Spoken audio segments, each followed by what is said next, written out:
Hello and welcome to Young Minds Institute. Hope all you guys are doing well. तो last class में हमने discuss कर लिया था क्लास कॉन्ड्रिसाइथिस के बारे में और उससे रिलेटेड जितने भी जनरल कैरेक्टर्स थे ऑलरेडी हम वो प्रीवियस वीडियो में डिस्कस कर चुके हैं। आज के जो लेक्चर में हम स्टार्ट करने वाले हैं वो स्टार्ट करने वाले हैं कंपैरेटिव एनाटॉमी ऑफ वर्टिब्रेट्स, जहाँ पे हम डील करेंगे कि अलग अलग वर्टिब्रेट्स के अंदर जो अलग अलग कैरेक्टर्स हैं उनको आपस में कंपेयर करके स्टडी करेंगे। और आप देखेंगे कि ये जो कंपैरेटिव एनाटॉमी है वो ज़्यादा बोल सकते हैं डायनेमिक है और ज़्यादा पर्पसफुल है हमारे लिए। क्यों है ये सारी चीज़ें हम आगे लेक्चर्स के अंदर डील करेंगे। बट लेक्चर स्टार्ट करने से पहले अगर आप मेरे चैनल पे नए हैं और अभी तक चैनल को सब्सक्राइब नहीं किया है तो आई अर्ज कि चैनल को जरूर सब्सक्राइब कर ले, लाइक कर ले और दोस्तों के साथ शेयर कर ले। इससे क्या होता है, इट कीप्स मी मोटिवेटेड और मुझे वीडियो बनाने की मोटिवेशन कंटिन्यूसली मिलती रहती है। तो ज़्यादा टाइम वेस्ट नहीं करते हैं, डायरेक्टली मूव करते हैं अपने मेन टॉपिक के ऊपर। इससे पहले ये मेरा छोटा सा बेसिक इन्फॉर्मेशन। उसके अलावा क्या है, आप मेरी वेबसाइट को विजिट कर सकते हैं जहाँ पे हमने अलग अलग कोर्सेज को लॉन्च कर रखा है। आप अपने अकॉर्डिंग कोर्सेज को विजिट कर सकते हैं, उसको उसमें इनरोल कर सकते हैं। तो डायरेक्टली मूव करते हैं अपने मेन टॉपिक के ऊपर। Comparative anatomy of vertebrates start करने से पहले सबसे पहले हमें समझना होगा कि एनाटॉमी क्या होता है। अगर मैं बात करूं एनाटॉमी की, तो एनाटॉमी बेसिकली होता क्या है, यहाँ पे हम डील करते हैं किसी बॉडी के आउटर और इंटरनल स्ट्रक्चर्स के बारे में। अगर सपोज करो कोई बॉडी है, कोई ऑर्गन है, उसके internal as well as external body structures की स्टडी को हम क्या बोलते हैं, एनाटॉमी बोलते हैं। और कंपैरेटिव एनाटॉमी का क्या मतलब होगा कि अगर हम अलग अलग एनिमल्स के स्ट्रक्चर्स की कंपैरेटिव स्टडी करते हैं, उनको आपस में कंपेयर करके स्टडी करते हैं, तो उसको हम क्या बोलेंगे, कंपैरेटिव स्टडी या कंपैरेटिव एनाटॉमी बोलेंगे। तो यहाँ पे जो एनाटॉमी है, अगर मैं इसको डिफाइन करूँ तो एनाटॉमी क्या होगा, the study of structures of the body.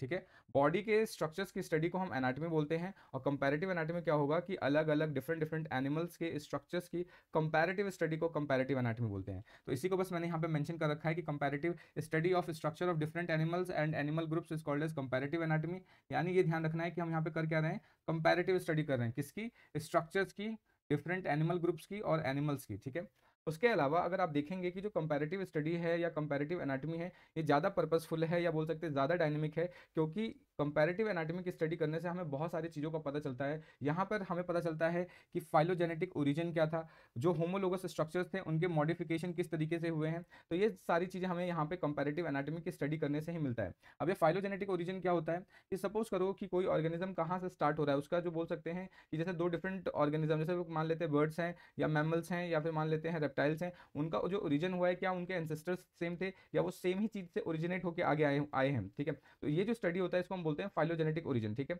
और होमोलोगस वर्ड का क्या मतलब होता है, होमोलोगस स्ट्रक्चर्स ऐसे स्ट्रक्चर्स होते हैं जिनका ओरिजिन तो सेम हुआ है लेकिन बाद में वो क्या है, फंक्शन अलग अलग परफॉर्म कर रहे हैं। ठीक है, तो होमोलोगस का क्या मतलब होगा, the structures which have same origin but perform different function. यानी ऐसे स्ट्रक्चर्स जिनका ओरिजिन तो सेम हुआ है, सेम चीज से ओरिजिनेट हुए हैं, बट वो अलग अलग फंक्शन परफॉर्म करते हैं, तो उसको हम क्या बोलेंगे, होमोलोगस स्ट्रक्चर्स बोलेंगे। फॉर एग्जांपल के तौर पर अगर हम बात करें कि ह्यूमन के अंदर अगर हैंड की बात करते हैं, ह्यूमन हैंड की बात करते हैं, ह्यूमन हैंड हो गया। ठीक है, उसके बाद बैट के विंग्स की बात करते हैं, उसके बाद हॉर्स के फोरलिम्ब की बात करते हैं। ये सब क्या है, ये सभी के सभी जितने भी स्ट्रक्चर हैं इनका ओरिजिन सेम हुआ है। यानी ओरिजिन सेम हुआ है इसका मतलब क्या है, कि सभी के अंदर radius ulna and humerus bone present होता है। इन्हीं स्ट्रक्चर से ये ओरिजिनेट हुए हैं, बट इन सब के आप देखेंगे कि अलग अलग फंक्शन होता है। ह्यूमन हैंड ग्रास्पिंग का काम करता है, बैट विंग्स क्या होता है, फ्लाइंग के लिए हेल्प करता है, हॉर्स रनिंग में हेल्प करता है, हॉर्स का जो फोरलिम्ब है वो क्या करता है, रनिंग में हेल्प करता है। तो ये सारी चीजें हमने यहाँ पे क्या देखा, इसको हम बोलेंगे होमोलोगस स्ट्रक्चर्स। ठीक है, ये आपको ध्यान रखना है।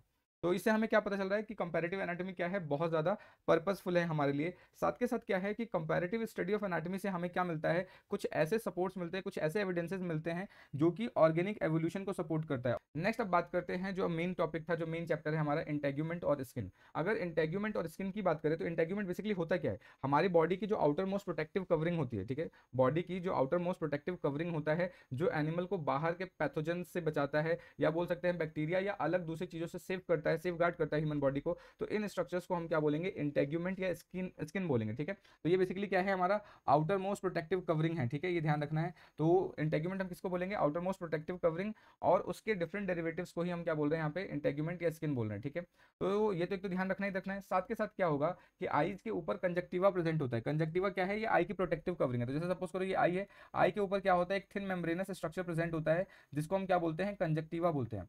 अब ये कंजक्टिवा करता क्या है, ये आई को प्रोटेक्ट करता है, ठीक है। और ये एक्सटर्नल ये क्या करेगा, आई का जो भी एक्सटर्नल सरफेस है उसको प्रोटेक्ट करेगा। उसके अलावा जो ईयर ड्रम है, ईयर ड्रम का जो एक्सटर्नल सरफेस है वो भी किसका पार्ट है, इंटेग्यूमेंट या स्किन का ही पार्ट है, ठीक है। ये आपको ध्यान रखना है कि जो एक्सटर्नल सरफेस है वो भी क्या होगा, ईयर ड्रम का पार्ट है। उसके बाद एक चीज आपको ध्यान रखना है कि आउटर सरफेस पर तो स्किन है, लेकिन अगर अंदर की बात करें, जैसे मान लेते हैं अंदर जितने भी हमारे जैसे एलिमेंट्री कैनाल हो गया, माउथ हो गया, तो यहाँ पर क्या होगा, जो म्यूकस एपिथेलियम होता है या म्यूकस ग्लैंड है, तो ये म्यूकस ग्लैंड और साथ के साथ जो म्यूकस एपिथेलियम है, ये डायरेक्टली इंटेग्यूमेंट्स के डायरेक्ट कॉन्टेक्ट में होता है, ठीक है। तो यहाँ पे यही लिखा है कि जो इंटेग्यूमेंट्स होते हैं वो डायरेक्टली कंटिन्यूअस होते हैं with the mucus epithelium lining of mouth, rectum, nostril, eyelids and urogenital ducts, इनके साथ ये क्या है, डायरेक्ट कांटेक्ट में होंगे। फॉर एग्जांपल सपोज करिए बाहर का स्किन है, अब ये स्किन अगर अंदर की तरफ अगर हम बात करते हैं, नॉस्ट्रिल है तो नॉस्ट्रिल के अंदर क्या प्रेजेंट होगा, म्यूकस एपिथेलियम होगा। और अगर साथ में यही अगर हम माउथ की बात करें तो माउथ के अंदर क्या होगा, म्यूकस ग्लैंड प्रेजेंट होगा। तो ये जो स्किन है, स्किन अंदर की तरफ किससे कंटिन्यूअस होगा, आपके माउथ, रेक्टम, नॉस्ट्रिल, आईलिड्स, इनके म्यूकस एपिथेलियम के साथ क्या होगा, कंटिन्यूअस होगा। तो हम बोल सकते हैं कि जो अंदर जो म्यूकस एपिथेलियम का काम होता है वही बाहर क्या है, इंटेग्यूमेंट या स्किन का काम होता है, ठीक है। ये आपको ध्यान रखना है। नेक्स्ट अब बात करते हैं स्ट्रक्चर ऑफ इंटेग्यूमेंट्स, यानी जो हमारा स्किन है उसके अंदर कौन कौन से स्ट्रक्चर्स आपको देखने को मिल जाते हैं, क्योंकि हम यहाँ पे एनाटॉमी की स्टडी कर रहे हैं तो ऑब्वियसली बात है हमें यहाँ पे क्या करना पड़ेगा, स्ट्रक्चर्स की स्टडी जरूर करनी पड़ेगी, ठीक है। तो अब यहाँ पे हम देख लेते हैं कि जो इंटेग्यूमेंट्स हैं वो कौन कौन से स्ट्रक्चर शो करते हैं, ठीक है। तो सबसे पहले अगर हम बात करें कि अगर हम किसी भी वर्टिब्रेट्स के अंदर बात करें तो जो इंटेग्यूमेंट होता है वो मल्टी सेलुलर होता है, और उसको हम क्या कर सकते हैं, दो लेयर्स के अंदर डिवाइड कर सकते हैं, ठीक है। तो क्या होगा, मल्टी सेलुलर होगा और उसको हम दो लेयर में डिवाइड कर सकते हैं। तो जो आउटर लेयर होता है, आउटर लेयर ऑफ एपिडर्मिस, ठीक है, आउटर लेयर को हम क्या बोलते हैं, एपिडर्मिस बोलते हैं। और इस ये किससे ड्राइव्ड होता है या इसका फॉर्मेशन किससे होता है, जर्मिनल एपिथेलियम के अंदर अगर बात करें तो उसके एक्टोडर्म से ये क्या होगा, फॉर्म होगा, ठीक है। तो ध्यान रखना है, आउटर लेयर ऑफ स्किन को क्या बोलेंगे, एपिडर्मिस बोलेंगे, और इनर लेयर को हम क्या बोलते हैं, डर्मिस बोलते हैं, ठीक है। और डर्मिस का जो डेरिवेशन है या जो बोल सकते हैं जो डर्मिस है वो ड्राइव्ड हुआ है मीजोडर्म से, एम्ब्रियोनिक मीजोडर्म से ड्राइव होता है, ठीक है। तो अगर ये डायग्राम अगर आप देखो तो ये जो अपर लेयर है जो कि थोड़ी सी थिन है, ठीक है, ये जो थिन लेयर है इसको हमने क्या नाम दिया, एपिडर्मिस दिया। उसके बाद ये जो नीचे जो थिक स्ट्रक्चर देख रहे हो उसको हमने क्या नाम दिया, डर्मिस दिया। तो यूजुअली क्या होता है, जो एपिडर्मिस है ये आपका थिन स्ट्रक्चर होता है, ये देख ही पा रहे हो आप यहाँ पे, थिन होता है। साथ के साथ अभी हम आगे डील करेंगे, जो अपर लेयर होता है ये डेड लेयर होता है, ठीक है। क्रेटिन का बना हुआ डेड लेयर होता है, तो ध्यान रखना है डेड लेयर होता है। और उसके जस्ट नीचे वाला ये जो लास्ट वाली लेयर आप देख रहे हो ये सबक्यूटेनियस लेयर है, या आप बोल सकते हो यहाँ पे बेसल मेम्ब्रेन प्रेजेंट होता है, जो कि अभी हम आगे डील करेंगे, ठीक है। तो अभी हमने क्या देखा कि अगर हम स्ट्रक्चर ऑफ इंटेग्यूमेंट्स की बात करें तो यहाँ पे हमें दो लेयर्स देखने को मिल जाता है, आउटर लेयर को एपिडर्मिस बोलेंगे और इनर लेयर को हम डर्मिस बोलेंगे, ठीक है। अब हम क्या करेंगे, इन्हीं सारे लेयर्स को डिटेल करेंगे, साथ के साथ इसके मॉडिफिकेशंस को भी डील करेंगे, ठीक है। तो अगर मैं बात करता हूँ एपिडर्मिस की, ठीक है, तो अगर मैं एपिडर्मिस की बात करूँ तो एपिडर्मिस बेसिकली क्या है कि ये स्ट्रेटिफाइड एपिथेलियम का बना हुआ स्ट्रक्चर है, ठीक है। ये किसका बना हुआ है, स्ट्रेटिफाइड एपिथेलियम का बना हुआ स्ट्रक्चर है, ठीक है। और यूजुअली क्या होता है, बहुत ज्यादा थिन होता है, अभी जस्ट हमने देखा था बहुत थिन लेयर होता है, ठीक है। अगर हम किससे कंपेयर करें इसको, डर्मिस से कंपेयर करें, तो डर्मिस के कंपेरिजन में क्या है कि जो आपका एपिडर्मिस है वो काफी ज्यादा थिन होता है और स्ट्रेटिफाइड एपिथेलियम का बना हुआ होता है। उसके अलावा देखें तो एपिडर्मिस के अंदर आपको क्या है, दो रीजन देखने को मिल जाते हैं, ठीक है। तो जो इसका आउटर मोस्ट रीजन होता है, एपिडर्मिस का जो आउटर मोस्ट रीजन है, जो डायरेक्टली एनवायरनमेंट के कांटेक्ट में है या जो डायरेक्टली एक्सपोज सरफेस है, ठीक है। तो जो आउटर मोस्ट रीजन है उसको हम क्या बोल रहे हैं, आउटर मोस्ट रीजन है, वो यूजुअली क्या होता है, डेड सेल्स का बना होता है, या बोल सकते हैं यूजुअली क्या होता है, dead usually flattened squamous cells का बना हुआ होता है, ठीक है। तो ये जो आउटर लेयर है वो किसका बना हुआ होगा, क्या होगा, डेड स्क्वैमस एपिथेलियम सेल्स का बना हुआ होता है, ये ध्यान रखना है। जिसकी वजह से ये क्या करता है, ये बाहर से आने वाले जितने भी माइक्रोब्स है या एनवायरमेंटल स्ट्रेस है उससे स्किन को प्रोटेक्ट करता है या बॉडी को प्रोटेक्ट करता है, ठीक है। तो ये बेसिकली ये जो डेड लेयर है ये बेसिकली क्या करते हैं, ये अपर लेयर को हॉर्नी रेजिस्टेंस कवरिंग बनाते हैं, ठीक है। और ये जो आउटर जो डेड लेयर है इस डेड लेयर को हम स्ट्रेटम कॉर्नियम भी कहते हैं, ये ध्यान रखना है। जो सबसे अपर डेड लेयर है इसको क्या बोलेंगे, स्ट्रेटम कॉर्नियम बोलेंगे, ठीक है। उसके बाद ये जो आउटर लेयर है इसके ऊपर क्या है कि स्पेशल टाइप की प्रोटीन एक्यूमुलेट होती है जिसको हम बोलते हैं क्रेटिनिन प्रोटीन बोलते हैं, ठीक है। और ये क्रेटिन प्रोटीन क्या होगा, धीरे धीरे डिस्ट्रॉय होना स्टार्ट होता है, धीरे धीरे इसके जो सेल्स होते हैं वो डाई करना स्टार्ट करते हैं, धीरे धीरे डिस्ट्रॉय होते रहते हैं, ठीक है। और कुछ समय बाद क्या होगा कि पूरा का पूरा ये जो लेयर है डेड लेयर वो क्या होगा, वियर ऑफ हो जाएगा, मतलब कि बॉडी के ऊपर से हट जाएगा। किसकी फॉर्म में, या तो डेंड्रफ की फॉर्म में से हटेगा या स्कर्फ की फॉर्म में ये बॉडी के ऊपर रिमूव हो जाएगा। उसके बाद ये ध्यान रखना है कि जो क्रेटिनिन है वो एक टफ सब्सटेंस है और वाटर के अंदर कैसा होगा, इनसॉल्युबल होगा, ठीक है। उसके अलावा आप देखेंगे जो स्ट्रेटम कॉर्नियम है वो कैसा होता है, वो ऑब्वियसली बात है अपर लेयर है तो क्रेटिनाइज्ड होगा। और ये क्या, इसका काम क्या होता है, बॉडी को प्रोटेक्ट करता है अगेंस्ट, कैसा किसके अगेंस्ट प्रोटेक्ट करता है, मैकेनिकल इंजरीज हो गई, जैसे सपोज चोट वोट लग जाती है, फंगल इन्फेक्शन के अगेंस्ट प्रोटेक्ट करता है, बैक्टीरियल अटैक से प्रोटेक्ट करता है, साथ के साथ ये लॉस ऑफ मॉइस्चर से भी प्रोटेक्ट करता है। अब इन सब चीज़ों से कैसे प्रोटेक्ट करता है, क्योंकि जो अपर लेयर स्ट्रेटम कॉर्नियम है वो कैसी लेयर है, वो डेड लेयर है। अब डेड लेयर है तो वहां पर क्या होगा कि जितने भी माइक्रोब्स हैं उसको ग्रो करने के लिए यहाँ पर कोई भी बोल सकते हैं कि साधन नहीं मिलेगा, वहाँ पे वो इजीली ग्रो नहीं कर पा सकते। जैसा मॉइस्चर चाहिए, जैसा ग्रोथ करने के लिए कंडीशन चाहिए, वैसी कोई भी कंडीशन यहाँ पे अपर लेयर पे नहीं मिलेगी, तो इसकी वजह से वो क्या है यहाँ पे ग्रो नहीं करेंगे। ठीक है, तो ये था क्या आउटर मोस्ट रीजन के बारे में। नेक्स्ट जो इनर मोस्ट रीजन है, जो बेसल रीजन है, ठीक है, ये थोड़ा इंपॉर्टेंट है। ठीक है, इस लेयर को हम मालपिगियन लेयर भी बोलते हैं। ठीक है, क्यों बोलते हैं? क्योंकि ये सिंगल लिविंग कॉल्यूमिनर सेल से बनता है। ठीक है, वो डेड सेल था बट ये कैसा है, लिविंग सेल है, इसलिए इस लेयर को मालपिगियन लेयर या स्ट्रेटम जर्मिनेटम भी बोलते हैं। ठीक है, ये ध्यान रखना है। और उसके अलावा ये क्या होगा, ये डर्मिस के साथ सेपरेट होता है, यानी अगर सपोज करो कि एपिडर्मिस हो गया और नीचे डर्मिस हो गया, तो डर्मिस से सपोर्ट मतलब सेपरेट करने के लिए क्या प्रेजेंट होगा बीच में, यहाँ पे बेसमेंट मेम्ब्रेन भी प्रेजेंट होगा। फॉर एग्जाम्पल जैसे ये डर्मिस है और इसके ऊपर आप ये अगर स्ट्रक्चर देखो तो ये पूरा का पूरा स्ट्रक्चर आप यहाँ तक देखोगे तो ये स्ट्रक्चर क्या होगा, यहाँ तक ये स्ट्रक्चर होगा एपिडर्मिस, और बीच में क्या होता है आपका बेसमेंट मेम्ब्रेन, और उसके बाद क्या होगा, डर्मिस होगा। तो अगर हम बात करें तो जो मालपिगियन लेयर है ये डर्मिस के साथ डायरेक्ट कॉन्टैक्ट में नहीं होता, बल्कि क्या होगा, बीच में आपका बेसमेंट मेम्ब्रेन भी प्रेजेंट होता है। ठीक है, उसके बाद क्योंकि ये लिविंग लेयर है तो यहाँ के जो सेल्स होंगे वो एक्टिवली डिवाइड होंगे, और कंटिन्यूसली जब क्योंकि डिवाइड कर रहे हैं तो क्या होगा कि जो अपर डेड लेयर्स है ये इनको कंटिन्यूसली रिप्लेस करते रहेंगे। ठीक है, तो ये सेल्स क्या कर रहे हैं, ये एक्टिवली डिवाइड कर रहे हैं, और साथ के साथ ये क्या कर रहे हैं, कंटिन्यूसली रिप्लेस कर रहे हैं वॉर्न आउट सेल्स को। वॉर्न आउट का मतलब क्या होगा, डेड सेल्स को, या जो सेल्स वहां से रिप्लेस हो गए हैं उन सेल्स को ये क्या करेगा, रिप्लेस कर देगा। ठीक है, ये एक चीज ध्यान रखना है।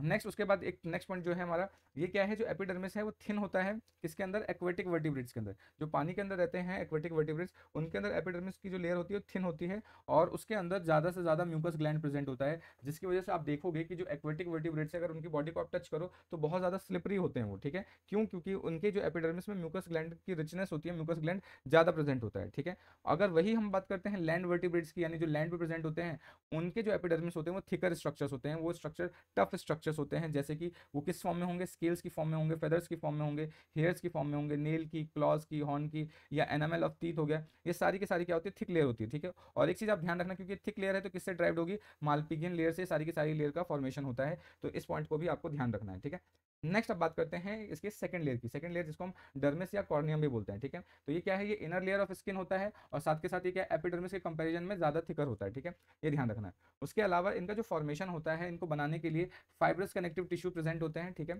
और इस फाइब्रस कनेक्टिव टिश्यूज के अंदर आपको बहुत सारे क्या देखने को मिल सकता है, ब्लड कैपिलरीज देखने को मिल सकता है, लिम्फ वेसल्स देखने को मिल सकता है, मसल फाइबर्स देखने को मिल जाएंगे आपको, नर्व फाइबर्स देखने को मिल जाएगा, साथ के साथ सेंस ऑर्गन्स, इलास्टिक फाइबर, ये सारी की सारी चीजें आपको इसके स्ट्रक्चर्स के अंदर देखने को मिल जाता है, जिसकी वजह से अगर डर्मिस थोड़ा बहुत कंप्रेस भी होता है, अगर उसको हम थोड़ा बहुत कंप्रेस भी करते हैं, तो इन सभी स्ट्रक्चर्स की वजह से क्या है, ये अपने नॉर्मल शेप को अटेन कर सकता है। तो ये जो डायग्राम आप देख रहे हो डर्मिस का, तो यहाँ पर देख रहे हो, यहाँ पे बहुत सारे कोलेजन फाइबर्स प्रेजेंट हो गया, फाइब्रोब्लास्ट सेल्स है, ब्लड कैपिलरीज है, ब्लड वेसल्स है, तो ये जो सारे स्ट्रक्चर्स हैं ये क्या करेंगे, डर्मिस को अपने नॉर्मल शेप में लाने में हेल्प करते हैं। ठीक है, उसके अलावा क्या है कि आपको पिगमेंट सेल्स भी देखने को मिल सकता है, पिगमेंट सेल्स या मेलेनोसाइट सेल्स देखने को मिल जाते हैं। ठीक है, ये बहुत इंपॉर्टेंट है, इसको आपको ध्यान रखना है कि ये सारी चीजें कहाँ एपिडर्मिस के अंदर प्रेजेंट होती है, पिगमेंट सेल्स या मेलेनोसाइट, जिसकी वजह से क्या होगा, बॉडी के स्किन के ऊपर कोई कलर आता है। ठीक है, अगर सपोज करो बॉडी के अंदर मेलानिन ज्यादा प्रोड्यूस हो रहा है तो आप देखोगे थोड़ा डार्किश कलर आता है, और कम प्रोड्यूस होता है तो थोड़ा व्हाइटिश कलर आएगा। ठीक है, एल्बिनो कलर आप बोल सकते हो, उस तरीके से आएगा।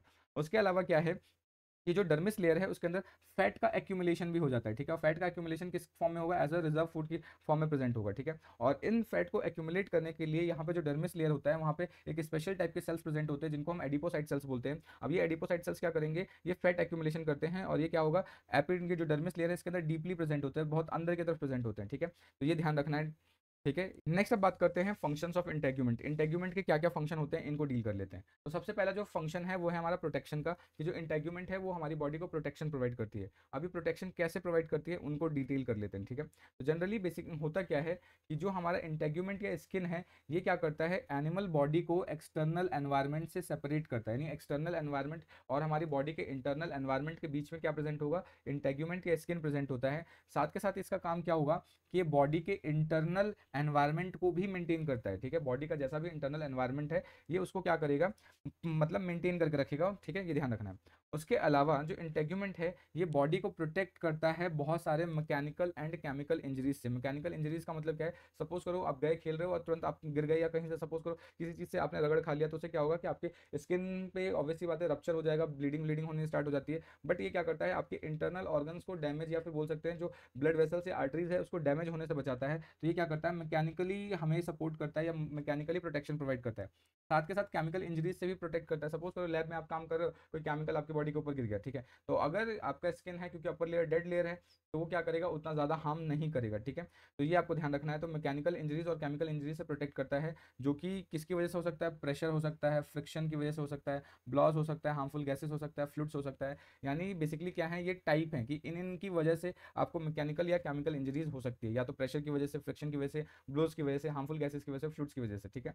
उसके अलावा जनरली क्या है, स्किन के अंदर कुछ मॉडिफिकेशन हो जाते हैं। तो जब स्किन के अंदर मॉडिफिकेशन हो जाएंगे तो उसको हम क्या बोल रहे हैं, प्रोटेक्टिव डेरिवेटिव्स बोल रहे हैं। अभी प्रोटेक्टिव डेरिवेटिव्स क्या है कि सपोज करो जो स्किन है वो मॉडिफाइड हो रहा है in the form of scales, bony plates, fat, feather, hair, इन सब की फॉर्म में वो क्या कर रहा है, अपने आप को मॉडिफाई कर रहा है। जैसे ही वो अपने आप को इस फॉर्म में मॉडिफाई कर देगा तो अपर जो लेयर हो जाएगी वो क्या हो जाएगी, टफ हो जाएगी। अब जब टफ हो जाएगा तो उस कंडीशन में क्या है कि जो फोर्स ऑफ इंजरी है वो कम हो जाएगा, वो उसके ऊपर लगने वाला जो इम्पैक्ट है वो कम हो जाएगा। अगर सपोज करो अभी हमारा जो स्किन है वो सॉफ्ट है तो इसके ऊपर इंजरीज होने के चांसेस ज्यादा है, बट अगर वहीं इसके ऊपर मैं कोई टफ लेयर चढ़ा दूं, एक मतलब आर्मर चढ़ा दूं, तो क्या इंजरी होने के चांसेस पहले के मुकाबले कम नहीं हो जाएंगे, तो पहले के मुकाबले कम हो जाएंगे। तो यहाँ पर क्या होगा कि जब इंटेग्यूमेंट्स अपने आप को मॉडिफाई कर लेते हैं इन the form of protective modification, जैसे कि स्केल्स में कन्वर्ट हो जाते हैं, बोनी प्लेट्स के अंदर कन्वर्ट हो जाते हैं, तो जो फोर्स ऑफ इंजरी है वो भी क्या हो जाती है, रिड्यूस हो जाती है, ठीक है। ये ध्यान रखना है। साथ के साथ क्या है कि जैसे ही वो मॉडिफिकेशन होगा उसके अंदर वो क्या है, बॉडी मॉइस्चर के लॉस को भी मतलब कि क्या कर देगा, कम कर देगा। पहले जब ज्यादा पोर्स प्रेजेंट थे तो ज्यादा मॉइस्चर मतलब बॉडी रिलीज कर रहा था, ज्यादा इवेपोरेशन हो रहा था, बट अब क्या होगा कि जो बॉडी मॉइस्चर है ये भी लॉस को क्या कर देगा, कम कर देगा। साथ के साथ क्या है, हार्मफुल बैक्टीरियाज की एंट्री को भी ब्लॉक कर देगा, ये अलाउ नहीं करेगा, ठीक है, ठीक है। चाहे वो बैक्टीरिया हो, फंगाई हो, इन सब की एंट्रीज या फॉरेन बॉडीज हो, इनकी एंट्रीज को क्या कर देता है, ब्लॉक कर देता है, ठीक है। उसके अलावा आप देखेंगे कि जो यहाँ पे स्किन के जो मॉडिफिकेशन है, जैसे कि फर हो गया, प्लमेज हो गया, ब्रिसल्स हो गया, स्पाइन्स हो गया, क्लॉज हो गया, नील्स हो गया, हुफ, एंटलर, हॉर्न एक्सेट्रा, ये सारे के सारे क्या करते हैं, ये ऑफेंस एंड डिफेंस दोनों में ही हेल्प करते हैं। ऑफेंस और डिफेंस का मतलब क्या है, लड़ाई करने में भी और अपने आप को बचाने में भी, दोनों में ही हेल्प करते हैं, ठीक है। साथ के साथ क्या है, स्किन के ऊपर एक प्रोटेक्टिव कलरेशन भी प्रेजेंट होता है जिसको हम कैमोफ्लोज बोलते हैं, ठीक है। जनरली आपने देखा होगा गिरगिट के अंदर कैमोफ्लोज देखने को मिल जाता है कि जिस एनवायरमेंट में जाते हैं उसी के अकॉर्डिंग अपने कलर को चेंज कर लेते हैं, और जैसे कलर को चेंज करेंगे तो उस केस में क्या वो एनवायरमेंट के अंदर ही घुल मिल जाएंगे, और जैसे घुल मिलेंगे तो ऑब्वियस सी बात है वहाँ पर क्या होगा कि वो अपने आप को सेव कर सकते हैं प्रेडेटर से, ठीक है। तो अपने आप को स्केप कर सकते हैं या फिर अपने आप को एनिमीज से बचा सकते हैं, ठीक है, ये ध्यान रखना है। उसके अलावा स्किन के ऊपर जो पिगमेंट्स प्रेजेंट होते हैं, स्किन पिगमेंट्स हैं, वो हमें सोलर रेडिएशन से बचाते हैं, ठीक है, ये ध्यान रखना है। ये जो मेलानिन पिगमेंट है ये क्या करता है, सोलर रेडिएशन से बचाता है, ठीक है। उसके अलावा एक ग्लैंड है जिसको यूरोपाइजियल ग्लैंड बोलते हैं, ये बर्ड्स के अंदर प्रेजेंट होता है, और ये क्या करता है, ऑयल प्रीनिंग ऑफ फेदर्स में हेल्प करता है। नेक्स्ट जो फंक्शन है वो क्या है, लोकोमोशन का है, ठीक है। तो जो आपका इंटेग्यूमेंट है वो लोकोमोशन में भी हेल्प करता है। किस तरीके से लोकोमोशन में हेल्प करता है उसको देख लेते हैं। ये जो डर्मल फिन रेज हैं, ये क्या होते हैं, फिशेस के अंदर स्किन वेब्स जो होते हैं, फ्रॉग और टर्टल के लेग के अंदर, फीट के अंदर, ये सब प्रेजेंट होते हैं, और ये क्या करेंगे, स्विमिंग के अंदर हेल्प करते हैं, ठीक है। साथ के साथ देखना है कि जो एम्फीबिया होते हैं, एम्फीबिया के पैरों के अंदर एडहेसिव पैड होते हैं, ठीक है। एमनियोट्स के अंदर क्लॉज होते हैं जो कि क्लाइंबिंग में हेल्प करते हैं, ठीक है। जैसे आप यहाँ पर ये देख रहे हो, ये जो येलो येलो सा है इसको हम एडहेसिव पैड बोलते हैं, ठीक है। ये बेसिकली क्या करेगा, क्लाइंबिंग में हेल्प करता है। ये आपका एडहेसिव पैड है, ये आपको क्लाइंबिंग में हेल्प करता है, ठीक है। उसके अलावा विंग्स हो गया, फेदर्स हो गया, एंड शॉर्ट टेल बर्ड्स हो गया, क्यूटेनियस पटेजिया हो गया, ये सारे जो स्ट्रक्चर्स है, क्यूटेनियस पटेजिया हो गया, फेदर हो गया, विंग हो गया, ये सब क्या करते हैं, ये हेल्प करते हैं फ्लाइंग के अंदर। ये जो स्ट्रक्चर है पटेजिया, ये आपका क्या होगा, फ्लाइंग लिजार्ड के अंदर प्रेजेंट होगा या स्क्वायरल के अंदर प्रेजेंट होता है, ये फ्लाइंग में हेल्प करता है, ठीक है। ये आपको ध्यान रखना है। नेक्स्ट बात करते हैं सिक्रीशन। जनरली क्या होता है, हमारी बॉडी के अंदर जो इंटेग्यूमेंट्स है वो मॉडिफाइड हो जाते हैं ग्लैंडुलर फॉर्म में, और साथ के साथ क्या होता है, वो कुछ सिक्रीशन सिक्रीट करना स्टार्ट करते हैं, कुछ केमिकल सिक्रीट करना स्टार्ट करते हैं। तो अगर हम बात करें जो स्किन ग्लैंड्स हैं, ठीक है, स्किन ग्लैंड्स करते क्या हैं, ये बहुत सारे सेवरल केमिकल्स रिलीज करते हैं, और उनके क्या है, बहुत सारे सेवरल यूजेस हैं, ठीक है। अगर हम बात करें जो म्यूकस ग्लैंड है, म्यूकस ग्लैंड एक्वेटिक फॉर्म में, एक्वेटिक फॉर्म का मतलब फिशेज एंड फ्रॉग के अंदर, तो ये ध्यान रखना है कि जो फिशेज एंड फ्रॉग के अंदर जो म्यूकस ग्लैंड है वो स्किन को क्या करता है, मॉइस्ट रखता है, साथ के साथ स्लिपरी रखता है। ये दो चीजें आपको ध्यान रखनी है। उसके अलावा अगर सपोज करो कि कुछ सिक्रीशंस ऐसे हैं जो पॉइजनस हैं, बिटर हैं, ऑफेंसिव सिक्रीशंस हैं, ये क्या करते हैं कि ऑर्गेनिज्म को उनके जो एनिमीज हैं उनसे बचाने का काम करते हैं। मतलब कि सपोज करो कोई एनिमल्स हैं वो क्या करते हैं, कुछ केमिकल रिलीज करते हैं, और वो केमिकल कैसा होता है, पॉइजनस नेचर का होता है, बिटर नेचर का होता है, साथ के साथ ये ऑफेंसिव सिक्रीशंस है, तो ऑब्वियस सी बात है क्या करेगा, एनिमल्स को उसके एनिमीज के अगेंस्ट उसको प्रोटेक्ट करेगा, ठीक है।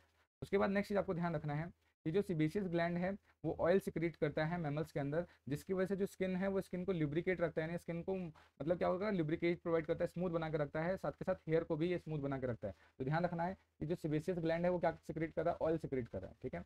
उसके अलावा जो सीबम है, सीबम के अंदर क्या होता है, फैटी एसिड प्रेजेंट होता है, साथ के साथ लैक्टिक एसिड प्रेजेंट होता है। फैटी एसिड और लैक्टिक एसिड प्रेजेंट होगा। और ये जो फैटी एसिड है और लैक्टिक एसिड क्या करता है, ये हमारे स्किन के पीएच को कम कर देता है। और जब पीएच कम होगा तो इसका मतलब क्या है कि स्किन किस तरफ जाएगा, एसिडिटिक की तरफ जाएगा या एसिडिक हो जाएगा, ठीक है। जिसकी वजह से अब क्योंकि स्किन हमारा क्या है, एसिडिक हो गया, तो ये एक हॉस्टाइल एनवायरनमेंट क्रिएट करता है। हॉस्टाइल एनवायरनमेंट का मतलब एक ऐसा एनवायरनमेंट जहां पर कोई भी पैथोजन ग्रो नहीं कर सकता या कोई भी माइक्रोब्स ग्रो नहीं कर सकता, यानी हॉस्टाइल एनवायरनमेंट क्रिएट करता है, ठीक है। उसके अलावा बॉडी के अंदर मेमोरी ग्लैंड प्रेजेंट होता है। मेमोरी ग्लैंड का काम क्या होगा, ये मिल्क सिक्रीशन करता है ताकि वो कोई भी ऑर्गेनिज्म अपने यंग वंस को क्या कर सके, नरिश कर सके, उसको फूड दे सके, ठीक है। उसके अलावा क्या होगा, कुछ ऑर्गेनिज्म क्या है अपनी बॉडी से कुछ अलग टाइप के ऑर्डर या सेंट रिलीज करते हैं, जो कि रिलीज होता है सेंट ग्लैंड से। ये क्या करते हैं, अपोजिट सेक्स को या तो अट्रैक्ट करते हैं या फिर दूसरी चीज बोल सकते हैं एनिमीज को भगाते हैं या एनिमीज को दूर करते हैं, ठीक है। तो यूजुअली जो ऑर्डर्स होते हैं ये क्या करेंगे, अपोजिट सेक्स को अट्रैक्ट करने में हेल्प करता है फॉर द पॉपुलेशन, ठीक है। उसके बाद लैक्राइमल ग्लैंड से टीयर रिलीज होता है, ठीक है, जो कि कंजक्टिवा को वॉश करता है सो दैट कि कंजक्टिवा क्लीन रहे। साथ के साथ मेमेलियन आईबॉल्स को भी ये क्या करता है, रोटेशन में हेल्प करता है या स्मूथ बना के रखता है। ये दो चीज आपको ध्यान रखना है। उसके बाद नेक्स्ट अगर हम बात करें, जो ऑडिटरी मीटर्स के ग्लैंड होते हैं वो ईयर वैक्स का सिक्रीशन करते हैं। तो ये आप यहाँ पे ध्यान से देख सकते हैं, ईयर वैक्स सिक्रीट करता है जिसको हम सिरुमिन बोलते हैं, ठीक है। ये क्या करता है, पूरे ईयर ड्रम को ग्रीस करके रखता है। ग्रीस करके मतलब कि स्मूथ कर, जैसे सपोज करो हम अपने व्हीकल के टायर्स में या चेन के अंदर क्या करते हैं, ग्रीस लगाते हैं सो दैट कि फ्रिक्शन को रिड्यूस करे। तो ये क्या करता है, ये पूरे ईयर ड्रम को ग्रीस करके रखेगा, जिसकी वजह से अगर कोई डस्ट पार्टिकल या कोई माइक्रोब्स है वो क्या होगा, कान के अंदर फंस जाता है, इंट्रैप कर लेता है उसको। तो ध्यान रखना है। तो ईयर ड्रम को क्या करेगा, पूरा ग्रीस करके रखेगा, जिसकी वजह से जितने भी पैथोजन है वो वहाँ पे क्या होंगे, इंट्रैप हो जाएंगे, उसको ट्रैप कर लिया जाएगा, ठीक है। नेक्स्ट फंक्शन में बात करते हैं फूड स्टोरेज की, ठीक है। तो फूड स्टोरेज की बात करें तो बहुत सारे अलग अलग एनिमल्स के अंदर क्या होगा, जो आपका एपिडर्मिस है उसके अंदर मॉडिफिकेशन हो जाता है, जिसकी वजह से उसके अंदर क्या होगा, थिक और फैटी लेयर्स का फॉर्मेशन हो जाता है, जिसको हम ब्लवर बोल रहे हैं, ठीक है। अभी जो ब्लवर किसके अंदर प्रेजेंट होगा, आपका वेल में प्रेजेंट होगा या सील के अंदर प्रेजेंट होगा। ये क्या करता है, दो फंक्शन परफॉर्म करता है। एक तो ये इंसुलेशन का काम करता है, क्योंकि फैट का डिपोजिशन हुआ तो इंसुलेट करेगा, एक तो इंसुलेशन का काम करता है। साथ के साथ ये क्या करेगा, फूड को भी रिजर्व करता है, ठीक है। कि जब कभी रिक्वायरमेंट होगी तो फूड कहाँ है, यहाँ से जो एक्यूमुलेटेड फूड है यहाँ से रिलीज कर दिया जाएगा और वो वेल और या सील के थ्रू यूज कर लिया जाएगा, ठीक है। उसके अलावा क्या है, एनिमल्स के अंदर क्यूटेनियस सब क्यूटेनियस लेयर के अंदर भी फैट का डिपोजिशन होता है, जो कि उसको हेल्प करता है हाइबरनेशन एंड एस्टिवेशन के अंदर और माइग्रेशन के अंदर। यानी जब विंटर स्लीप होता है या समर स्लीप होता है तो ये जो एक्यूमुलेटेड फैट है यही उनको काम चलाने में हेल्प करेगा, क्योंकि पूरे हाइबरनेशन में क्या होता है कि जो एनिमल है इनएक्टिव हो जाता है, किसी भी तरीके का शिकार या फूड वो बाहर लेने नहीं जाता। तो जो उसकी बॉडी के अंदर जो फैट एक्यूमुलेटेड है उसी एक्यूमुलेटेड फैट से ही वो क्या करेगा, न्यूट्रिशन गेन करेगा, ठीक है। दूसरी चीज़ क्या करने का काम करता है, टेम्परेचर कंट्रोल में हेल्प करता है। ये टेम्परेचर कंट्रोल में कैसे हेल्प करेगा, तो अगर हम बात करें कि जो वार्म ब्लडेड एनिमल्स होते हैं, ठीक है, उसके अंदर जो फर हो गया, फेदर हो गया, स्केल्स हो गया, ये क्या करता है, बॉडी को इंसुलेट करता है, यानी बाहर और अंदर के एनवायरनमेंट को बिल्कुल इंसुलेट करके रखता है, उनको अलग अलग करता है, जिसकी वजह से क्या करता है, बॉडी के हीट को कंजर्व करता है कोल्ड क्लाइमेटिक कंडीशंस के अंदर। जैसे सपोज करो कि अब मान लेते हैं जब ठंड आता है तो आपने देखा होगा बर्ड्स क्या कर लेती है, अपने शरीर को ऐसे फुला लेती है, एयर को अंदर इंट्रैप कर लेती है फर्स के बीच में, सो दैट कि वो एक इंसुलेटिंग चैम्बर बना ले, जिसकी वजह से जो बॉडी का हीट है वो एनवायरनमेंट के अंदर ना चला जाए, ठीक है। तो ये ध्यान रखना है। तो ये टेम्परेचर कंट्रोल में हेल्प करता है।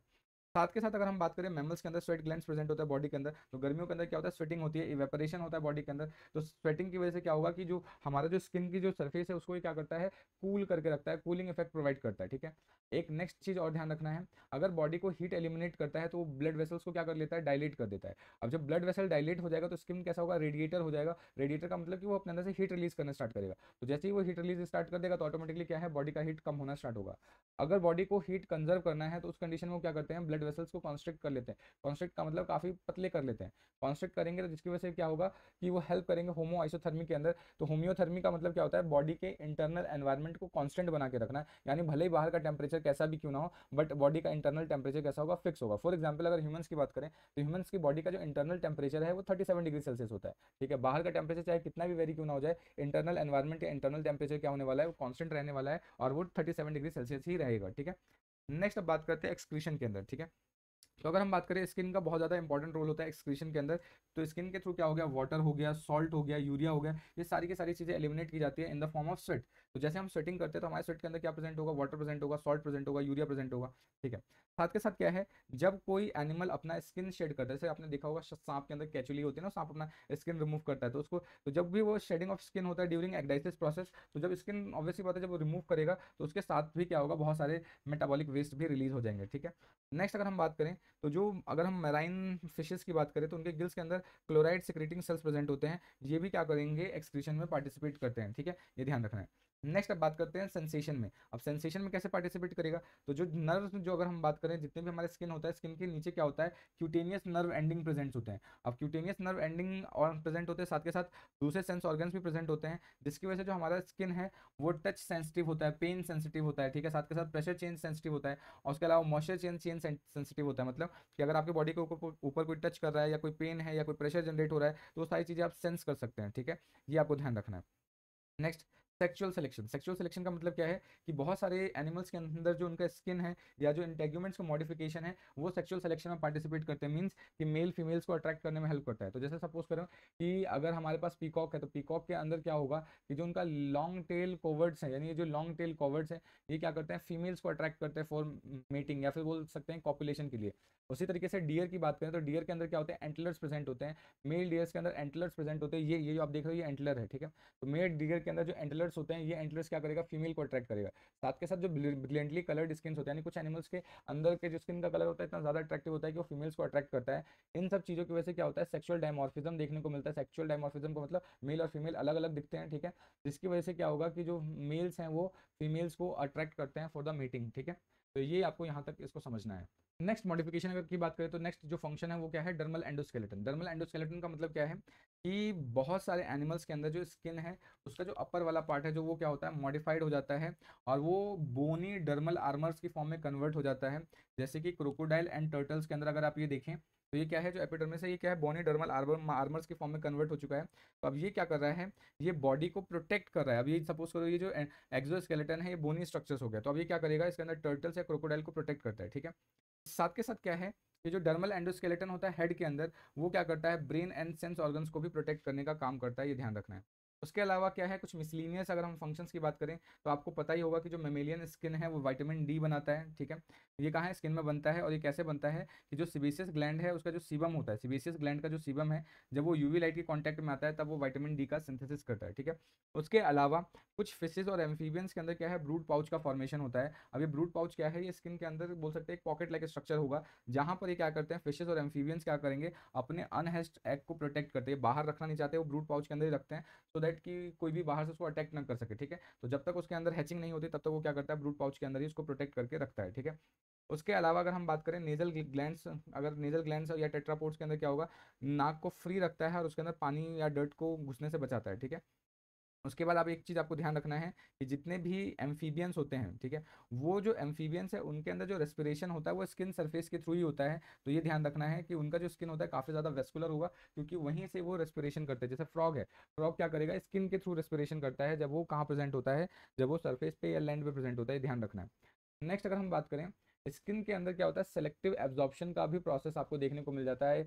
इसके अंदर ही क्या होगा कि सेलेक्टिव एब्जॉर्प्शन करता है किसका, ऑयल का, ऑइंटमेंट का, आयोडीन का, ये ध्यान रखना है। साथ के साथ जितने भी बेनिफिशियल सनरेज हैं ये उनका भी एब्जॉर्प्शन कर सकता है, ठीक है।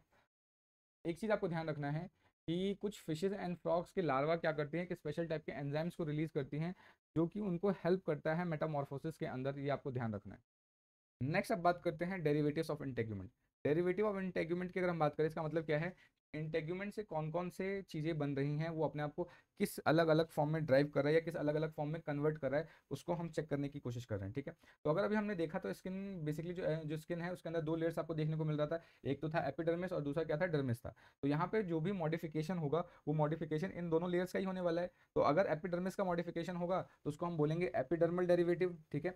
और अगर वो डर्मिस का मॉडिफिकेशन होता है तो उसको हम क्या बोलेंगे, डर्मल डेरिवेटिव्स बोल रहे हैं, ठीक है।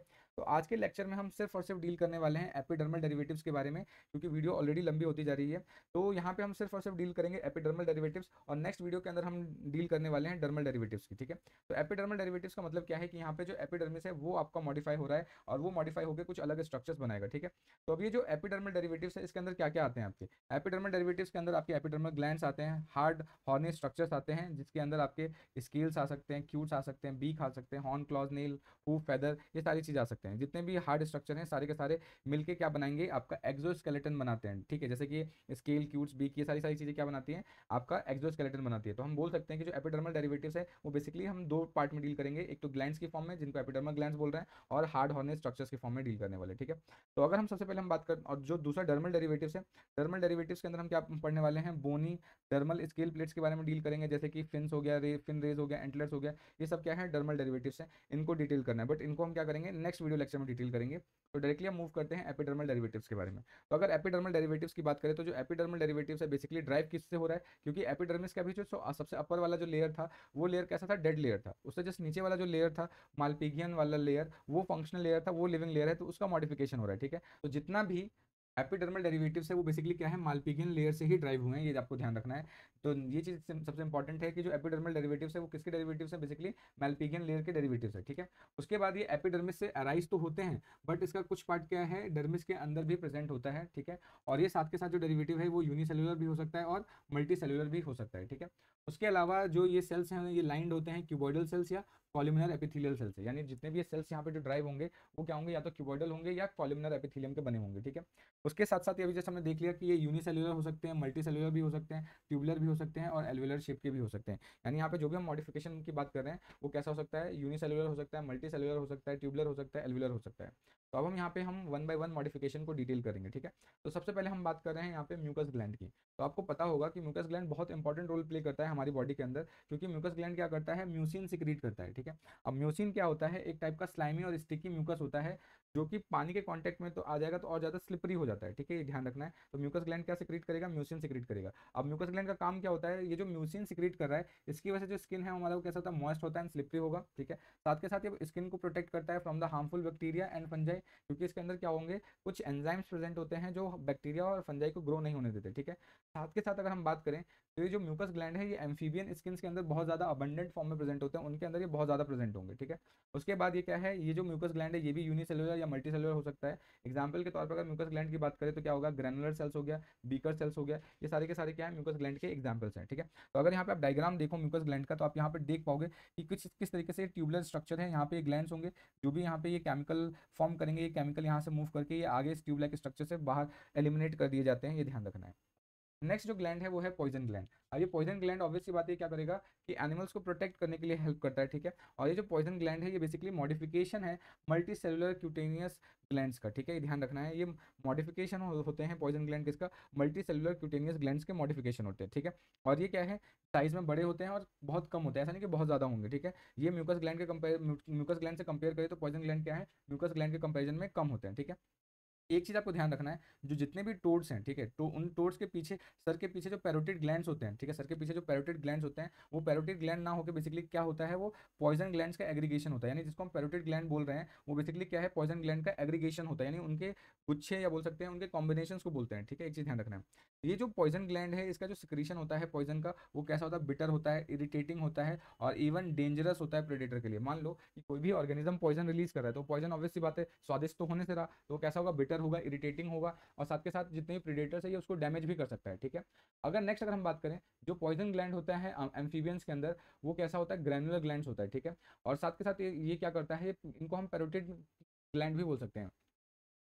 नेक्स्ट अब बात करते हैं ल्यूमिनेसेंस ग्लैंड या फोटोफोर्स ग्लैंड्स, ठीक है। ल्यूमिनेसेंस का नाम से ही पता चल रहा है कि ये ग्लैंड्स क्या करेंगे, रात में हेल्प करते हैं चमकने में, ग्लो करने में, ठीक है। तो ये ध्यान रखना है, जितने भी डीप सी टीलोस्टेट्स फिश होते हैं, फिशेस जो होते हैं वो क्या होंगे, उनके बॉडी के अंदर certain multi cellular epidermal glands present होते हैं जो कि क्या करते हैं, लाइट एमिटिंग ऑर्गन्स की तरह वर्क करते हैं, जिनको हम फोटोफोर्स भी बोलते हैं, ठीक है। जितने भी डीप सी टीलोस्टेट्स होते हैं उनके अंदर इस तरीके के सेल्स प्रेजेंट होते हैं जो रात में ग्लो करते हैं, जिसकी वजह से इनको हम क्या बोलते हैं, फोटोफोर्स बोलते हैं, ठीक है। यहाँ पे जो रिफ्लेक्टर बन होता है वो रिफ्लेक्टर किसका बना होता है, ग्वानिन क्रिस्टल्स का बना होता है, ध्यान रखना है। और ये जो ल्यूमिनेसेंस है इसको हम ऑन या ऑफ भी कर सकते हैं with the help of sympathetic nerve, ठीक है। तो यानी अगर हम बात करें जिनके ट्यूलियर स्टेट्स के अंदर ये जो आपका ल्यूमिनेसेंस एक्टिविटी है इसको हम ऑफ या ऑन कर सकते हैं by the help of sympathetic nerve, ठीक है, तो ये ध्यान रखना है। नेक्स्ट अब बात करते हैं femoral gland. Femoral gland basically क्या होता है, ये प्रेजेंट होता है लिजार्ड्स के अंदर, थाइस के अंदर प्रेजेंट होता है, ठीक है। तो ये कहाँ प्रेजेंट होगा, लिजार्ड्स के अंदर प्रेजेंट होगा और कहाँ होगा, ventral side of the both thigh, thigh के दोनों साइड में प्रेजेंट, मतलब कि दोनों थाइस के वेंट्रल साइड में प्रेजेंट होगा और इस तरीके से रोज में प्रेजेंट होगा और एक रो के अंदर लगभग 12 से 18 फिमोरल पोर्स प्रेजेंट होता है, ठीक है। और ये कहाँ होगा, नी से लेकर क्लोइकल अपर्चर तक होगा, यानी नी से घुटने से लेकर यहाँ तक जाएगा जहाँ पे क्लोइकल अपर्चर है। तो आप लोग मुझे कमेंट करके जरूर बताएं कि क्लोइका बेसिकली होता क्या है। मैंने ऑलरेडी कई बार बताया क्लोइका के बारे में, तो एक बार आप मुझे कमेंट करके जरूर बताएं कि क्लोइका बेसिकली होता क्या है। ठीक है, तो ये क्या होगा, नी से स्टार्ट होकर क्लोइकल अपर्चर तक जाता है, 12 से 18 पोर्स ये प्रेजेंट होता है। ठीक है, अब इन 12 से 18 पोर्स से होगा क्या कि ये कुछ स्टिकी सिक्रीशन सिक्रीट करते हैं जो कि एयर की कांटेक्ट में आते ही हार्ड हो जाते हैं। ठीक है, तो ये क्या है, टेम्परेरी टाइनी स्पाइंस की फॉर्म में हार्ड हो जाते हैं, यानी स्पाइंस की फॉर्म में हार्ड होंगे। और साथ के साथ ये इनका काम क्या होगा कि ये फीमेल को होल्ड करते हैं at the time of copulation. ये जो फीमोरल ग्लैंड है इसका काम क्या होगा, कॉपुलेशन के समय में फीमेल को होल्ड करके रखने का काम होता है। ठीक है, नेक्स्ट अब बात करते हैं स्वेट ग्लैंड की। ठीक है, थर्ड ग्लैंड की बात करें तो ये मेमेलियन स्किन के अंदर बहुत ज़्यादा प्रेजेंट होता है, बहुत ज़्यादा अबंडेंट होगा। ठीक है, कहाँ पे, मेमेलियन स्किन के अंदर। ठीक है, अगर इसके स्ट्रक्चर की बात करें तो स्ट्रक्चर कैसा होगा कि इसके अंदर आपको सिलेंड्रिकल कॉइल ट्यूब्स देखने को मिलता है जो डर्मिस के अंदर प्रेजेंट होता है, deep in the dermis present होगा। ठीक है, और ऊपर की तरफ ये लॉन्ग डक्ट्स की वजह से ओपन होगा स्किन सर्फेस के ऊपर। तो अगर ये स्ट्रक्चर देखें तो स्ट्रक्चर के अंदर आप देखोगे कि यहाँ पे बहुत ज़्यादा सिलेंड्रिकल स्ट्रक्चर्स होते हैं, कॉइल्ड होते हैं, और ये क्या होगा, ट्यूब लाइक स्ट्रक्चर होगा, और यहाँ पे ट्यूब की वजह से यहाँ पे ये स्किन के अपर सर्फेस पे ये ओपन होता है। ठीक है, स्वेट ग्लैंड का काम क्या है, ये बॉडी टेम्परेचर को मेंटेन करके रखता है, बॉडी टेम्परेचर को रेगुलेट करता है, साथ के साथ स्किन के ऊपर क्या है, कूलिंग इफेक्ट शो करता है। ठीक है, एक चीज आपको ध्यान रखना है कि जो स्वेट ग्लैंड है वो एब्सेंट होते हैं स्केली एंटीटर और मेराइन फॉर्म्स यानी जो पानी के अंदर रहते हैं उनके अंदर, और स्केली एंटीटर्स के अंदर ये स्वेट ग्लैंड एब्सेंट होता है। और मेराइन फॉर्म की अगर हम बात करें तो सिरीनिया और सिटेसिया के अंदर आपको ये देखने को मिल जाता है। ठीक है, उसके अलावा कुछ एनिमल्स ऐसे होते हैं जिनके अंदर उनके जो फीट हैं उनके सोल के अंदर आपको स्वेट ग्लैंड देखने को मिल सकता है, जैसे कि कैट और माइस। कैट और माइस के अंदर क्या है, उनके पैर के सोल के अंदर आपको स्वेट ग्लैंड देखने को मिल सकता है। रैबिट की बात करें तो उसके लिप्स पे आपको स्वेट ग्लैंड देखने को मिल जाता है। ठीक है, ये चीज़ ध्यान रखना है। नेक्स्ट चीज़, जो मेल जाइंट कंगारू है और हिप्पोपोटामस है, ये क्या करता है, रेड कलर का स्वेट सिक्रीट करता है, ये चीज़ आपको ध्यान रखना है। सीलियरी ग्लैंड अगर हम बात करें, ciliary gland in eye lashes की बात करें, जो आई लैशेस के अंदर जो सीलियरी ग्लैंड है ये भी क्या है, एक modified form of sweat gland है, ये भी आपको ध्यान रखना है। नेक्स्ट अब बात करते हैं सिबेशियस ग्लैंड के बारे में। सिबेशियस ग्लैंड क्या है, ये बेसिकली ब्रांच्ड एल्वियोलर ग्लैंड्स होते हैं। ठीक है, जिनकी ओपनिंग कहाँ पे होती है, हेयर फॉलिकल्स के अंदर होती है। ठीक है, अब ये हेयर फॉलिकल्स के अंदर ओपनिंग होती है जिसकी वजह से क्या करेगा, उसको मॉइस्ट रखता है। साथ के साथ ये क्या करता है, ऑयली सिक्रीशंस रिलीज करता है जिसको हम सीबम बोलते हैं। ठीक है, ये क्या करेगा, स्किन और हेयर को सॉफ्ट रखता है, उसको ग्रीजी रखता है, वाटर प्रूफ रखता है, साथ के साथ ग्लिस्टरिंग रखता है, मतलब चमकीला। बालों के अंदर आप देखते हो कि स्पेशल टाइप की चमक रहती है, वो इसी की वजह से रहती है। ठीक है, कुछ एनिमल्स के अंदर जो सिबेशियस ग्लैंड है वो एब्सेंट होते हैं। ठीक है, और प्रैक्टिकली डिवॉइड ऑफ हेयर, यानी जिनके अंदर बाल वाल नहीं होते उनके अंदर आप बोल सकते हो सिबेशियस ग्लैंड यूजुअली एब्सेंट होता है। फॉर एग्जांपल अभी आपने पीछे सिरेनिया और सिटेसिया देखा था, उसके अंदर क्या होगा, सिबेशियस ग्लैंड एब्सेंट होंगे। ठीक है, उसके साथ के साथ आपको ध्यान रखना है कि जो सिरोमिनस ग्लैंड होता है एक्सटर्नल ईयर के अंदर, जो बाहर के अंदर, बाहर जो ईयर है हमारा, एक्सटर्नल ईयर है, उसके अंदर जो सिरोमिनस ग्लैंड है वो भी एक टाइप का क्या है, सिबेशियस ग्लैंड का मॉडिफिकेशन ही है। ठीक है, उसके बाद यहाँ पर अगर आप देखेंगे कि इसका जो वैक्सी और ग्रीजियन सिक्रीशन है जिसको हम सिरोमिन बोल रहे हैं, जो सिरोमिनस ग्लैंड है वो सिरोमिन रिलीज करता है, और ये कैसा होता है, वैक्सी और ग्रीजी होगा। इसका काम क्या होता है, ईयर को प्रोटेक्ट करता है, जो भी डस्ट पार्टिकल है उसको ट्रैप करके रखता है, इंसेक्ट्स को ट्रैप करके रखता है। मिबोनियन ग्लैंड ये भी क्या है, एक टाइप का मॉडिफिकेशन है सिबेशियस ग्लैंड का, और ये बेसिकली क्या करता है, ऑयली सिक्रीशन मतलब सिक्रीट करता है आई बॉल्स के चारों तरफ, ये आपको ध्यान रखना है। नेक्स्ट बात करते हैं scent gland. Scent gland basically क्या होता है, ये ओडोरीफेरस ग्लैंड है, या बोल सकते हैं सिबेसियस या सूडो ओडोरीफेरस ग्लैंड का मॉडिफिकेशन होता है। अब ये क्या है कि ये कुछ स्पेशल टाइप के ओडोरीफेरस सिक्रीशन सिक्रीट करता है, यानी कि स्पेशल स्मेल वाले सिक्रीशन सिक्रीट करते हैं जो कि दुश्मनों को तो रिपेल करते हैं, यानी जो एनिमीज है उनको तो रिपेल करते हैं, लेकिन अपोजिट सेक्स को ये क्या करते हैं, अट्रैक्ट करते हैं। ठीक है, सेंट ग्लैंड कहाँ प्रेजेंट होता है, अगर हम बात करें ट्वाइस ऑन फीट, अगर फीट के जो ट्वाइस के अंदर प्रेजेंट होता है, कहाँ पे, गोट में, राइनो में, हॉर्स के अंदर, इनके कहाँ प्रेजेंट होगा, टोज के बीच में प्रेजेंट होता है। नियर आइस की अगर हम बात करें तो डियर फैमिली में प्रेजेंट होगा, और नेवल में, नाभि में कहाँ प्रेजेंट होता है, मस्क डियर के अंदर। तो यहाँ पर क्या होगा, आपने देखा होगा मस्क डियर कंटिन्यूसली भागते रहता है, तो उनकी बॉडी में एक स्पेशल टाइप का स्मेल आता है, तो उस स्मेल की वजह से क्या होगा कि जो अपोजिट सेक्स है वो उसको अट्रैक्ट करता है। ठीक है, ये आपको ध्यान रखना है। नेक्स्ट अब बात करते हैं मेमोरी ग्लैंड। मेमोरी ग्लैंड का बेसिकली काम क्या होगा, ये मिल्क फॉर्मेशन करता है, साथ के साथ जो इनका डेवलपिंग यंग वंस होता है ये उनको फीड करने में हेल्प करता है, उनके लैक्टेशन में हेल्प करता है। ठीक है, तो ये क्या है, अगर हम बात करें मेमोरी ग्लैंड कैरेक्टरिस्टिक्स है मैमल्स का, ये इंपॉर्टेंट कैरेक्टरिस्टिक्स है मैमल का। ठीक है, और ये कैसा होता है, कंपाउंड ट्यूबुलर ग्लैंड है, कंपाउंड मतलब दो स्ट्रक्चर में प्रेजेंट होगा, ट्यूबुलर होगा। ठीक है, बहुत सारे इसके अंदर ट्यूब्स प्रेजेंट हैं, जैसे आप ये स्ट्रक्चर देख रहे होगे, बहुत सारे ट्यूब्स प्रेजेंट होते हैं। ठीक है, और इसका काम क्या होगा कि लैक्टेशन पीरियड में जो यंग वंस है उनको फीड करवाने में हेल्प करता है। जनरली कि ये जो आपका मेमोरी ग्लैंड्स है फीमेल में ही प्रेजेंट होता है, लेकिन आपको कहीं कहीं मेल्स में भी देखने को मिल जाता है, जैसे कि मोनोट्रीम्स हो गया, प्राइमेट्स हो गया, इन सब के अंदर क्या है, आपको मेल्स में भी देखने को मिल जाते हैं। ठीक है, अब जो ट्रू टीथ्स होते हैं, ठीक है, या मेमोरी ग्लैंड्स होते हैं, वो क्या होंगे, वो डायरेक्टली ओपन होते हैं सेपरेटली इनटू द निपल, यानी आप यहाँ पर देखोगे हर एक क्या है, यहाँ पे हर एक एल्वेलाई अलग अलग एक ट्यूब के थ्रू यहाँ पे ओपन हो रहा है। ठीक है, लेकिन वही फॉल्स टीथ की बात करें तो वो एक सिस्टर्नी में ओपन होता है, और वही एक सिंगल ट्यूब के थ्रू क्या होगा, निपल्स के थ्रू ओपन हो जाएगा। ठीक है, यहाँ पे सारे अलग अलग हो रहे हैं, बट वहाँ पर क्या होगा, एक कॉमन चैम्बर में ओपन होगा, और वो कॉमन चैम्बर कहाँ है, निपल के थ्रू जाके एंटर होगा। यानी बहुत सारे आएंगे एक कॉमन चैम्बर में और फिर वो निपल की तरफ जाएगा। तो वो क्या है, फॉल्स स्लिट का एग्जाम्पल है, ये ध्यान रखना है। नेक्स्ट एंड लास्ट टॉपिक की अगर हम बात करें, epidermal scales and acute. Epidermal scales की बात करें तो ये बेसिकली क्या है कि ये टफ स्ट्रक्चर होते हैं, ये सॉलिड स्ट्रक्चर्स होते हैं। तो अगर हम बात करें यहाँ पे, तो ये जो डेवलप होते हैं, डेवलप क्यों होते हैं, because of the accumulation of scleroprotein. जब स्क्लेरोप्रोटीन का जो एक्यूमुलेशन होता है, जिसकी वजह से इनका डेवलपमेंट होता है, और ये जो एक्यूमुलेशन ऑफ स्क्लेरोप्रोटीन है, इसको हम क्रेटिनिन भी बोलते हैं, क्रेटिन बोलते हैं। ठीक है, ध्यान रखना है। अब ये यहाँ पे क्या करेगा, ये स्ट्रेटम कॉर्नियम जो भी हमने पढ़ा कि एपिडर्मिस का जो सबसे अपर वाला स्ट्रक्चर है जो डेड होता है, वो स्ट्रेटम कॉर्नियम होता है। ठीक है, ये जो सेल्स होते हैं इसके कॉर्निफाइड होते हैं, हार्ड होते हैं, हॉर्नी होते हैं। ठीक है, और यही कन्वर्ट होंगे बाद में स्केल्स में, हेयर्स में, बीक में, उसके हॉर्न में, क्लॉज में, नेल में। ठीक है, डिफरेंट डिफरेंट वर्टिब्रेट्स के अंदर ये अलग अलग स्ट्रक्चर्स में ये कन्वर्ट होते हैं। ठीक है, नेक्स्ट अगर हम बात करें रेप्टाइल्स के अंदर क्या होगा, ये जो कवरिंग होती है वो कंटिन्यूअस होती है। रेप्टाइल्स के अंदर ये कवरिंग कैसी होती है, कंटिन्यूअस होती है। ये जो एपिडर्मल स्केल्स की जो कवरिंग है कंटिन्यूअस है। जब ये स्केल्स की कवरिंग कंटिन्यूअस है तो इसकी वजह से क्या करेगा, ये वाटर लॉस को प्रिवेंट करता है, वाटर लॉस को नहीं होने देता स्किन सर्फेस के थ्रू। ठीक है, नेक्स्ट अगर हम स्नेक्स की बात करें तो उसके अंदर क्या होगा, जितने भी स्केल्स होते हैं वो ओवरलैपिंग होता है, यानी एक के ऊपर एक स्केल्स प्रेजेंट होंगे। ठीक है, जिसकी वजह से इनका जो हेड है वो इनलार्ज हो जाता है, और ये क्या करते हैं, सीड प्रोवाइड करते हैं वेंट्रल सर्फेस ऑफ द स्क्यूट, और साथ के साथ ये क्या करेगा, लोकोमोशन में हेल्प करेगा। नेक्स्ट अब बात करते हैं क्रोकोडाइल और टर्टल्स के अंदर। क्रोकोडाइल एंड टर्टल्स के अंदर ये स्कूट्स हैं, ये क्या होते हैं, लार्ज होते हैं, रेक्टेंगुलर होते हैं। ठीक है, बर्ड्स की बात करें उसके अंदर स्मॉल स्केल्स प्रेजेंट होते हैं। ठीक है, और वो भी कहाँ प्रेजेंट होगा, long leg, foot and beak के ऊपर प्रेजेंट होता है स्केल। मैमल्स के अंदर बात करें तो ये जो स्केली एंट ईटर्स होते हैं उनके अंदर लार्ज स्केल्स प्रेजेंट होंगे बॉडी के ऊपर। आर्मडिल्लोज के अंदर भी क्या होगा, लार्ज बॉडी स्केल्स प्रेजेंट होगा, जो कि फ्यूज प्लेट की फॉर्म्स में प्रेजेंट होते हैं, बेंड्स की फॉर्म में प्रेजेंट होते हैं। ठीक है, तो इसी के साथ आज का लेक्चर हमारा समाप्त होता है। होप आपको वीडियो समझ में आई होगी। अगर फिर भी कोई डाउट रह जाता है तो आप कमेंट करके बता सकते हैं, और ये सारा का सारा जो पीडीएफ है वो डायरेक्टली अपने टेलीग्राम चैनल से डाउनलोड कर लें। मिलते हैं नेक्स्ट वीडियो में, तब तक के लिए जय हिंद दोस्तों।